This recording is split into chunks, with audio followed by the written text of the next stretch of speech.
احتجاج جو ہے وہ ایک بنیادی حق، اور اگر کوئی ایون فلسطین کے حق خلاف کر رہا ہے، حق میں کر رہا ہے، اور اسرائیل کے خلاف کر رہا ہے یا کسی کے بھی خلاف، آپ دیکھیں مغربی ممالک جتنے بھی ہیں، کل پرسوں بھی میں دیکھ رہا تھا کہ امریکہ اور آسٹریلیا میں سب سے بڑے احتجاج ہوئے فلسطین کے حق، جو اسرائیل کے ساتھ کڑے ہیں، مطلب جو کل جو آپ نے جو صلح ہوئی ہے اس میں سارے مغربی ممالک کے لیڈرز کھڑے، وہاں پہ احتجاج ہو رہے ہیں اسرائیل کے خلاف۔ تو اسرائیل کے خلاف احتجاج کرنا تو is not a big issue, وہ تو آپ کسی کے بھی خلاف کر سکتے ہیں۔ ہمارے پڑوس میں بھی آپ دیکھیں ہندوستان، آپ ان کا وہ جو نیا میدان نام ہے دلی میں، وہ تقریباً ہر چوتھے پانچویں دن وہاں پہ کوئی نہ کوئی آیا ہوتا ہے، جل سے جلوس کر رہے ہوتے ہیں۔ آپ کو تو یاد ہے مسلمانوں نے کتنا زبردست احتجاج کیا تھا سی اے کے خلاف، حالانکہ اگر سی اے پہ کسی وقت بات ہوئی تو وہ میں سمجھتا ہوں مسلمانوں کے خلاف تھا ہی نہیں، لیکن کیونکہ انہوں نے سمجھا کہ یہ باقی مسلمانوں کے خلاف ہے جو ہندوستان سے باہر ہے، تو اس لیے ہم اس کو نہیں مانتے، تو لیکن وہ بھی ہوئے۔ اس طرح آپ دیکھیں مغرب میں حیران کن طور پہ میں تو حیران ہوں کہ اسرائیل میں بھی کل احتجاج ہوا اسی سلسلے میں پوچھنا چاہ رہا تھا کہ اسرائیل کے اندر بھی سنا ہے ان کی پارلیمنٹ میں بھی احتجاج ہوا ہے۔ جی وہی میں آپ کو بتا رہا ہوں کہ اسرائیل میں بھی ڈونلڈ ٹرمپ کے خلاف کل ہی احتجاج ہوا ہے، اور وہاں پہ کافی تک کب پھیل ہوئی ہے، بندوں کو پکڑا ہے، اور وہ جو کہہ رہے نہیں ہم نے کر، اور وہ نہیں تھے مسلمان، یعنی اس پہ سے کچھ جو ہے فلسطینی بھی آتے ہیں الیکٹ ہو کے اسرائیل کے پارلیمنٹ میں، جو کہ اسرائیل میں سیٹلڈ فلسطینی ہیں، وہ تھے بھی یہودی دونوں ایم این ایس جنہوں نے اختلاف، لیکن انہوں نے ان کو بس یہ ہے کہ وہ ڈسرپشن کر رہے تھے تو انہوں نے پکڑ کے ان کو اسمبلی سے باہر کر کے بس، باقی اور کچھ تو اگر ان کا اب یہ مجھے نہیں پتا کہ اسمبلی سے باہر کیا، دنیا سے باہر کیوں نہیں کیا ان کو؟ یہی میں آپ کو بتا رہا ہوں کہ وہ بس وہی باہر کر دیا۔ اب آتے ہیں ٹی ایل پی پہ، تو ٹی ایل پی پہ تو اب ڈیٹیل مجھے نہیں پتا، اگر یہ مذاکرات یہ گارنٹی لے لی جاتی کہ آپ جہاں جائیں گے تو توڑ پھوڑ نہیں کریں گے، کہیں پہ آگزنی نہیں کریں گے، یہ ایک گارنٹر ڈلوا لیتے جو ہمارے بڑے بڑے دیکھیں نا، کوئی بھی معمولی مسئلہ ہو، بڑے بڑے علماء کرام ٹی وی پہ آ جاتے ہیں، طاہر اشرفی صاحب فلاں، یہ چاند پہ عید کا چاند دیکھنا ہو اس پہ اتنے علماء آ جاتے ہیں، مفتی تقی عثمانی، تو یہ علماء کہاں گئے؟ تو یہ علماء کو بیچ میں پڑھنا چاہیے تھا، اور ان کو یہ گارنٹی دینی چاہیے تھی کہ یہ کوئی توڑ پھوڑ نہیں کرے، اور حکومت کو بالکل ان کو فری ہینڈ دے کے جانا چاہیے تھا، جہاں یہ جاتے بیٹھتے ایک دن ہاں یہ بتا دیتے۔ سر دو قسم کے علماء کرام ہیں ہمارے ایکچولی خطے میں، دنیا میں بھی کہہ سکتے ہیں، ایک وہ عالم دین ہے جو کہتا ہے کہ کسی بھی کام میں کوئی رخصت ہے تو دے دو، چاہے اللہ کے کسی بھی حکم کی وائلیشن ہو رہی ہے، تو ایک وہ ہے جو کہتے ہیں کہ جی اللہ کا اگر حکم ہے، اگر اس میں کوئی رخصت کی قرآن میں اجازت ہے تو رخصت ہے، اگر قرآن میں اجازت نہیں رخصت نہیں ہے، جس طرح ختم نبوت ہے، جس طرح سود ہے،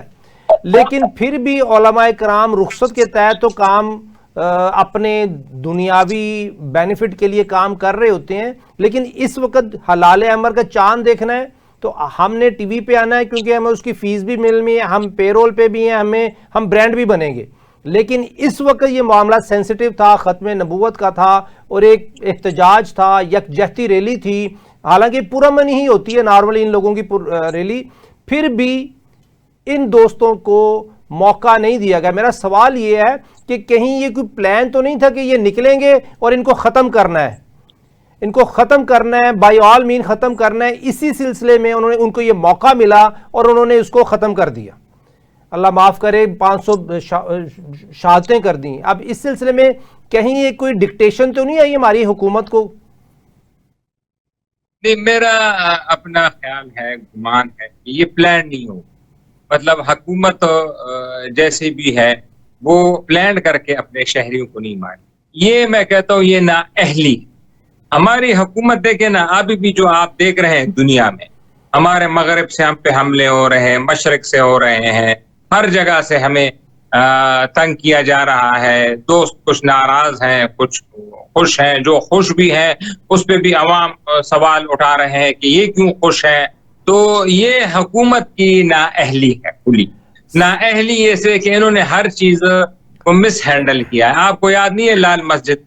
مسجد بھی اس طرح مس ہینڈل ہو گیا تھا، اس سے پھر کتنا مسئلہ بن گیا تھا کہ پاکستان 15 سال سے دہشت گردی کی آمادگاہ بن گیا تھا، کرکٹ ٹیم پہ بھی حملے ہو گئے.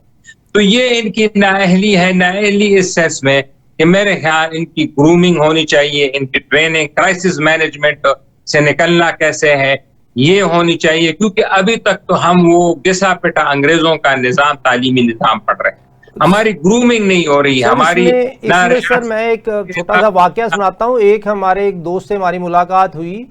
پولیس میں ہی تھے وہ. انہوں نے کہا جی میں نے اپنے ٹینیور میں 2-2.5 ہزار بندہ میں نے ڈپلوائے کرایا پولیس میں. پولیس کی جو اپوائنٹمنٹ ہے وہ دیکھیں، ایک آپ کو دوڑ لگانی آتی ہے، آپ فزیکل فٹ ہیں، چاہے دماغی طور پر آپ فٹ ہو نہ ہو، فزیکل فٹ ہیں تو آپ کو جاب دے دیتے ہیں، چاہے 1 نمبر ڈگری ہو 2 نمبر ڈگری ہو. پولیس کی وہ تو ایک گاؤں سے ادھر دیہاتوں سے زیادہ تر اب دیکھیں پولیس والے دیہاتی ہیں، وہ دیہاتی ہیں، میٹرک ہے یا ایف اے ہے یا بی اے ہے، لیکن ان کو based on their physical fitness appointment کر لیا جاتا ہے کہ آپ نے کھڑے ہونا ہے بس. اب کہیں یہ جو جس طریقے سے بے دریغ گولی ماری گئی ہے، ایک وائٹ شلوار قمیض میں آدمی آگے بھاگ رہا ہے، موٹر سائیکل والے پیچھے آئے ہیں اور آ کے ٹارگیٹڈ ڈائریکٹ اس کو فائر کیا ہے. اب یہ کہاں کی ٹریننگ ہے، کہاں کی کونسلنگ ہے، کون سی تعلیمی ادارے سے انہوں نے تعلیم حاصل کی ہے، یا پولیس والے کو انٹرنلی کیا ایسی ٹریننگ کر رہے ہیں کہ یہ بے حس ہو گئے ہیں کہ زندہ انسان کو بے دریغ گولی مار رہے ہیں. سر وہ ٹریننگ تو یہی ہے نا کہ آپ دیکھیں نا کہ جس طرح پنجاب میں پولیس مقابلے شروع ہوئے، کبھی اس کو مار رہے ہیں. یہ دیکھیں نا سارے کرمنل ہیں، ان کی میں کوئی وہ نہیں کر رہا ہوں، کرمنلز کو قانون کے مطابق سزا ہونی. سر جج کی اوقات ختم ہوگی نا سر، سی سی ڈی کے بعد جج کی اوقات ختم ہو گئی. وہ ایک جو ہے سہیل چٹا صاحب ہیں، میرے تو خیر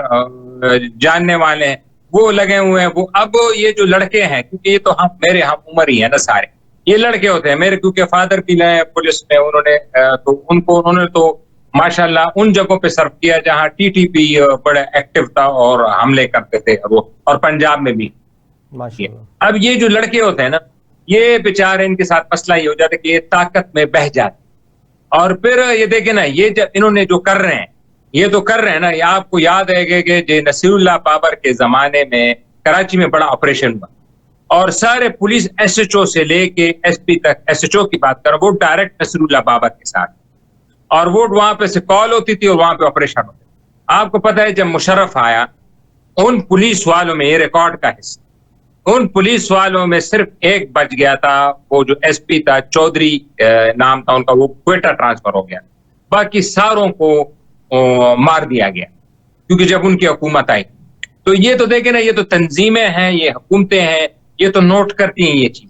آج آپ ان پہ ایکشن لے رہے ہیں، ان کے حمایتوں کو ایکشن ہے، کل وہ آئیں گے وہ آپ کو لٹکا دیں گے. لٹکانے کا مطلب یہ ہے کہ آپ کو ڈسمس کر دیں گے، سسپینڈ کر دیں گے، نوکری سے نکال کر دیں گے، جیل میں ڈال دیں گے. اور یہ ہوا ہے. آپ دیکھیں نا شہباز شریف صاحب کے ساتھ جو احد چیمہ صاحب،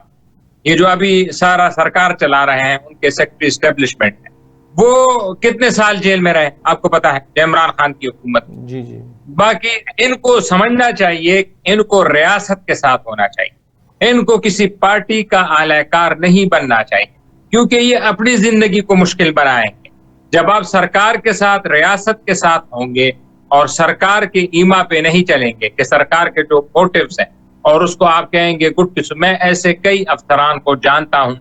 جو ان کو کہا گیا ہے کہ پنجاب پولیس میں آئے، انہوں نے انکار کر دیا کہ ہم نہیں آ رہے، کیونکہ ان کو پتا ہے کہ آج یہ ہے تو کل میرا یہ حال ہوگا. کوئی بھی دیکھے نا، یہ تو پاکستان ہے نا.